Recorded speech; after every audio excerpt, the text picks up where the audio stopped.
Hi friends, I am R K Chaudhary. This is my YouTube channel education target. हम लोग CTET exam के बारे में तैयारी करेंगे, उसके बारे में पढ़ेंगे। सबसे पहले मैं आपको कुछ बता दूं, मैंने खुद 3 बार सीटेट कंटिन्यू निकाला है, हरियाणा टेट भी निकाला है और फ़िलहाल अभी भी हमारी पढ़ाई जारी है। सबसे पहले मैं आपको बता दूं, किसी भी एग्ज़ाम को क्वालिफाई करने के लिए मेहनत, लगन, धैर्य, त्याग आपको सेट कर लेना होगा, क्योंकि दुनिया का कोई भी लक्ष्य बड़ा नहीं, जीता वही जो डरा नहीं। आपको मेहनत करने होंगे, दूसरा आपके पास कोई रास्ता नहीं है। एक बहुत ही अच्छी संस्कृत श्लोक है, उद्यमेन ही सिद्ध्यन्ते कार्याणि न मनोरथे न ही सुप्तस्य सिंहस्य प्रविशन्ति मुखे मृगा। जो इंसान परिश्रम करता है, मेहनत करता है, वो कभी दुखी नहीं होता। सिर्फ इच्छाओं और ख्वाब को पालने से सफलता नहीं मिल जाती है।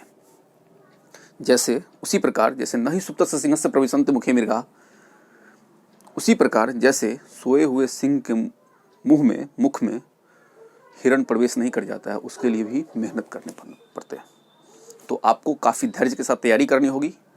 गारंटी है कोई भी एग्ज़ाम हम लोग एक बार में क्रैक करेंगे, इसलिए हमें मेहनत करनी चाहिए। ठीक है, तो आज हम लोग पढ़ेंगे। आज का जो मेरा टॉपिक होगा सीटेट का काफ़ी पसंदीदा टॉपिक, जो 5 मार्क्स तो पूछते ही पूछते हैं किसी भी सीटेट एग्ज़ाम में। आप इंडिया के किसी भी जैसे हर एक स्टेट भी अपना आयोजित करती है टीईटी एग्ज़ाम, और सीबीएसई सीटेट एग्ज़ाम भी आयोजित करती है। तो बेस्ट है कि सीटेट एग्ज़ाम को अगर मैं टारगेट करता हूँ तो मुझे हर एक स्टेट में जाने की कोई खास ज़रूरत नहीं पड़ती है, और इससे केबीएस केंद्रीय विद्यालय, नवोदय विद्यालय में शिक्षक बनने का बेहतरीन मौका मिलता है। और मैं जो आज टॉपिक पढ़ाने जा रहा हूँ आपको, उससे 5 मार्क्स के क्वेश्चन किसी भी टेट एग्ज़ाम में पूछने हैं, और काफ़ी ज़्यादा पूछे जाते हैं। ठीक है दोस्तों, तो अब हम शुरुआत करते हैं आज का टॉपिक। मुझे पढ़ना है थॉर्नडाइक्स लॉ ऑफ लर्निंग। थॉर्नडाइक ने सीखने के सिद्धांत के बारे में क्या जिक्र करा था, जो काफ़ी ज़्यादा फेमस होता है। सबसे पहले हम थोड़ा सा बेस पीछे जाते हैं। हमने पीछे भी पढ़ा है, और आप बीएड के सिलेबस में देखते होइएगा कि जीन पियाजे और लेव सिमकोविच वाइगोत्स्की के बारे में कई सारे मतलब टॉपिक्स को अच्छे से दिया गया है। उससे क्वेश्चन भी बहुत ज़्यादा पूछे जाते हैं। जीन पियाजे के बारे में उनका 4 सिद्धांत काफ़ी ज़्यादा फेमस हुआ था, वो हम दूसरे वीडियो में डिस्कस करेंगे, क्योंकि वो पूरा क्लास चला जाएगा। अब थोड़ा सा कह देते हैं उनका जो सिद्धांत था 4। पहला था इंद्रिय जनित गामक अवस्था, दूसरा पूर्व संक्रियात्मक, तीसरा मूर्त संक्रियात्मक, और चौथा औपचारिक संक्रियात्मक, जिसे हम अमूर्त संक्रियात्मक अवस्था भी कहते हैं। और लेव सिमकोविच वाइगोत्स्की, जो कि इन्होंने भी अपना जो सामाजिकता सिद्धांत के बारे में बताया था, उसका भी जिक्र करेंगे। लेकिन हमारा जो मेन टॉपिक है, थॉर्नडाइक ने सीखना सिद्धांत के बारे में क्या बताया है, तो उसके बारे में आज हम जानेंगे। तो इससे पहले जीन पियाजे और वाइगोत्स्की ने जो बच्चों के सोचने और समझने की क्षमता पर अध्ययन करा था, काफ़ी फेमस मनोवैज्ञानिक हैं जीन पियाजे और लेव सिमकोविच वाइगोत्स्की। तो उन्होंने कहा था कि भाई बच्चे जो सीखते हैं, ठोस संपर्क के जरिए सीखते हैं। रचनावाद का सिद्धांत भी उन्होंने दिया था। उनका कहना था कि बच्चे अपने अनुभव को तवज्जो देते हैं, तरजीह देते हैं, तब सीखते हैं। उसके बाद ठीक उसी प्रकार हमारे जो थॉर्नडाइक साहब हैं, इनका भी सीखना सिद्धांत काफ़ी ज़्यादा फेमस हुआ था, जिसमें इन्होंने किस तरीके से डिस्कस करा था, हम लोग उसको देखते हैं। ओके, सबसे पहले थॉर्नडाइक साहब ने 2 लॉ को लाया। पहला मेजर लॉ, जिसको हम मुख्य नियम भी कहते हैं, दूसरा सबऑर्डिनेट लॉज, जिसको हम गौण नियम भी कहते हैं। इस दोनों नियम के अंतर्गत उन्होंने 3 और 5 सिद्धांतों का जिक्र करा था। मुख्य नियम में, मेजर लॉ में 3 सिद्धांत का जिक्र करा था, और सबऑर्डिनेट लॉज में उन्होंने 5 सिद्धांत का जिक्र करा था, जिसको हम एक एक करके बारीकी से देखते हैं। सबसे पहले उन्होंने तत्परता का नियम दिया था। यहाँ आप देख रहे होंगे तत्परता का नियम। तत्परता का नियम क्या मतलब, किसी भी चीज़ के प्रति कोई बच्चा या कोई इंसान उत्सुक है करने के लिए। मुझे अगर पढ़ने का मन है तो स्वाभाविक सी बात है, मैं अच्छे से पढ़ूंगा और उसमें मेरे को मन भी लगेगा। बट मैं अगर टीचर हूँ, मुझे किसी बच्चे को पढ़ाना है, वो पढ़ना नहीं चाहता है, मैं ज़बरदस्ती उसको मारता हूँ, पीटता हूँ, भाई पढ़ो, तुम्हें पढ़ना ही होगा, तो उसकी सीखने की क्षमता धीमी हो जाएगी। वो उस तरीके से नहीं सीख पाएगा जो कि उसका इंटरनली अलाउ कर रहा है। तो तत्परता का नियम यही बताता है कि कोई भी चीज़ को सीखने के लिए आपकी आंतरिक तत्परता होनी चाहिए, आप उसके प्रति उत्सुक होने चाहिए, अगर होनी चाहिए। अगर आप उत्सुक नहीं हैं तो ज़बरदस्ती ज़्यादा दिन तक आप नहीं पढ़ सकते या कोई भी काम नहीं कर सकते। तो उसी चीज़ को इन्होंने दिखाया था। मतलब तत्परता, हमें किसी भी काम को सफल होने के लिए हमें उसमें आत्मीय लगाव की आवश्यकता होती है, आंतरिक इच्छा होती है, जिसके माध्यम से हम जल्द से जल्द सीखते हैं। सेकंड मेजर लॉ का सेकंड सिद्धांत, अभ्यास का सिद्धांत, लॉ ऑफ एक्सरसाइज। पहले मैंने देखा तत्परता का सिद्धांत, लॉ ऑफ रेडीनेस, दूसरा law of exercise. Law of exercise बोले तो अभ्यास का नियम। अभ्यास का नियम को देखिए इन्होंने दो तरीके से बांटा। सबसे पहले तो आप अभ्यास को जान लीजिए कि अभ्यास में मैं किसी भी चीज़ को लगातार करता हूँ, बारंबार करता हूँ, तो वो मुझे ज़्यादा दिनों तक समझ में आता है, याद रहता है, मुझे विसरण नहीं होती, भूल नहीं पाता मैं। इसी को उन्होंने क्या किया है दो तरीके में बांटा है, उपयोग और अनुपयोग का नियम। उपयोग कहने का मतलब यह है कि मैंने कोई टॉपिक्स पढ़ा, उसको लगातार मैं उसको यूज कर रहा हूँ, उसका उपयोग कर रहा हूँ, तो मुझे वो याद रहता है। बट मैंने टॉपिक पढ़ा और अनुपयोग के नियम में देख लीजिए और उसको छोड़ दिया। मैं पढ़ने के बाद मैंने उसके बारे में ना कभी जिक्र किया, ना उसके बारे में कभी कुछ सोचा, ना थिंकिंग करी, उसके बाद हम उस टॉपिक को भूल जाते हैं। तो यही कहा है कि अभ्यास का नियम है कि अगर आप किसी चीज़ में लगे रहेंगे तो वो आपको ज़्यादा दिनों तक याद रहेगा, समझ में रहेगी। नेक्स्ट पॉइंट, प्रभाव का नियम। प्रभाव का नियम, लॉ ऑफ इफेक्ट। इसी को संतोष और असंतोष का नियम भी कहते हैं। अब संतोष क्या होता है, असंतोष क्या होता है, प्रभाव क्या होता है, भैया मेरे बस इतना जानिए आप, किसी भी काम को मैं कर रहा हूँ और उसके रिजल्ट्स हमारे पॉजिटिव आ रहे हैं, मैं करना चाह भी रहा हूँ, पॉजिटिव रिजल्ट्स आ रहे हैं, स्वाभाविक सी बात है कि मुझे उसमें पुनर्बलन मिलेगा, मैं पुरस्कृत होऊंगा और मुझे उस काम को करने में काफ़ी ज़्यादा मन लगेगा और मैं करूँगा भी, डेफिनेटली करूँगा, क्योंकि मैं जो काम कर रहा हूँ उसके रिजल्ट पॉजिटिव आ भी रहे हैं तो मेरा हौसला तो बढ़ेगा ना।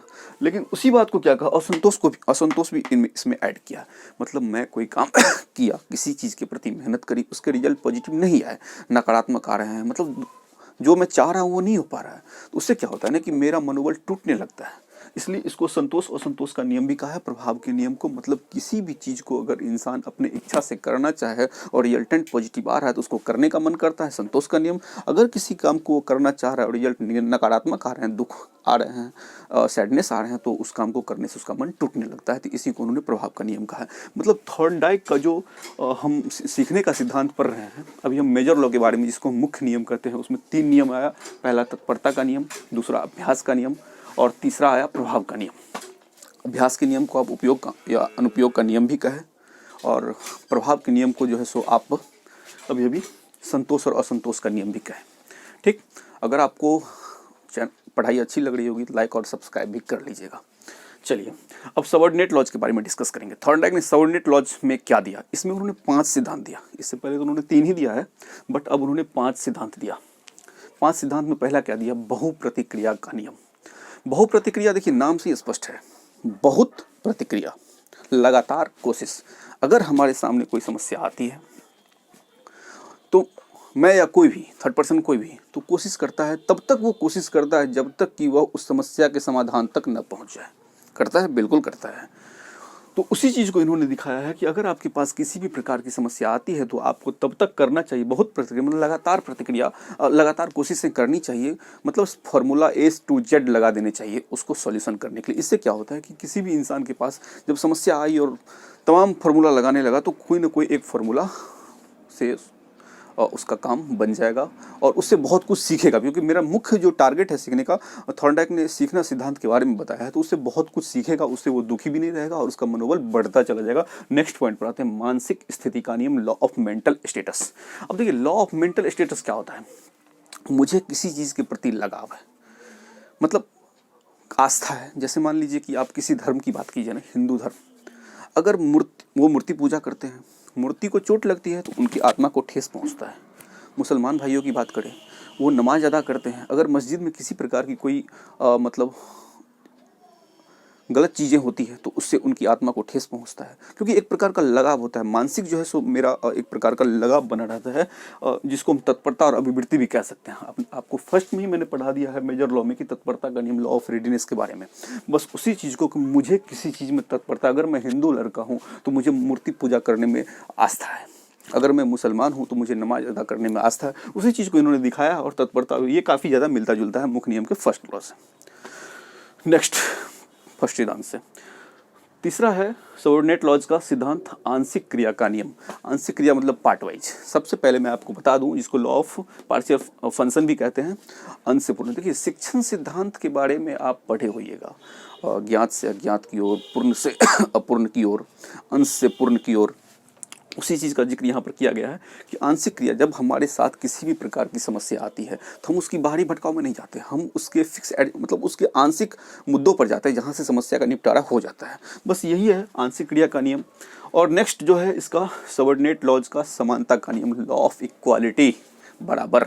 अब देखिए ये बहुत अच्छा चीज़ यहाँ पे डाले हुए है, ज्ञात से अज्ञात की ओर सेक्शन सूत्र को फॉलो किया है। अब ज्ञात से अज्ञात की ओर, ज्ञात मतलब मैं जो कुछ जानता हूँ और अज्ञात मतलब जो कुछ मैं नहीं जानता हूँ। सिंपल सी बात है कि समानता का नियम यह कहता है, आपने आत्मसातकरण पढ़ा होगा कि मतलब हम पुराने ज्ञान को जो है सो नवीन ज्ञान से जोड़ते हुए आगे बढ़ते हैं, वो आत्मसातकरण होता है। बस वही चीज़ को यहाँ पर समानता के नियम में डिस्कस किया गया है कि अगर मुझे पहले कोई समस्या आई थी तो उससे मैंने कुछ सीखा था और अब वही समस्या आ गई है, तो बस उससे मिला जुला सेम मतलब फॉर्मूला लगाएंगे और इस प्रॉब्लम को हम सॉल्व कर लेंगे। That is law of equality, समानता का नियम। इसको पूर्व ज्ञान और पूर्व अनुभव के आधारित पर यहाँ पे स्पष्ट कह दिया है कि मतलब मेरा जो पहले का नॉलेज था उसके अकॉर्डिंग जो अभी समस्या आई है उसको हम डील करते हैं। तो that means law of equality, समानता का नियम। अब सबऑर्डिनेट लॉज का जो लास्ट सिद्धांत है साहचर्य परिवर्तन का नियम, लॉ ऑफ एसोसिएट चेंजिंग। अब लॉ ऑफ एसोसिएट चेंजिंग क्या होता है, देखिए इसको हम बहुत अच्छा से समझते हैं। लॉ ऑफ एसोसिएट चेंजिंग क्या होता है, स्थान परिवर्तन। मतलब एक कुत्ता, आप पावलोव का सिद्धांत पढ़ेंगे वहाँ पर कुत्ते के बारे में जिक्र किया जाएगा, स्किनर में कबूतर के बारे में जिक्र किया जाएगा, थॉर्नडाइक में इनका बिल्ली पर सिद्धांत काफ़ी ज़्यादा फेमस हुआ था, बिल्ली के सीखने पर। हम उसको आगे डिस्कस करेंगे प्रयत्न और भूल के सिद्धांत पर। तो हम बात कर रहे हैं साहचर्य परिवर्तन का नियम।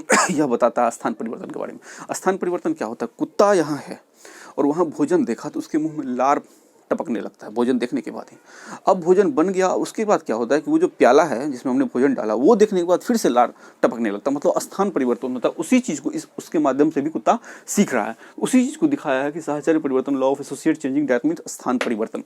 तो आज का जो क्लास था काफ़ी इंपॉर्टेंट क्लास था और सीटेट में 5 मार्क्स इससे काफ़ी ज़्यादा पूछे जाते हैं। तो आप इसको उम्मीद है कि बहुत अच्छा से समझे होंगे। Thank you.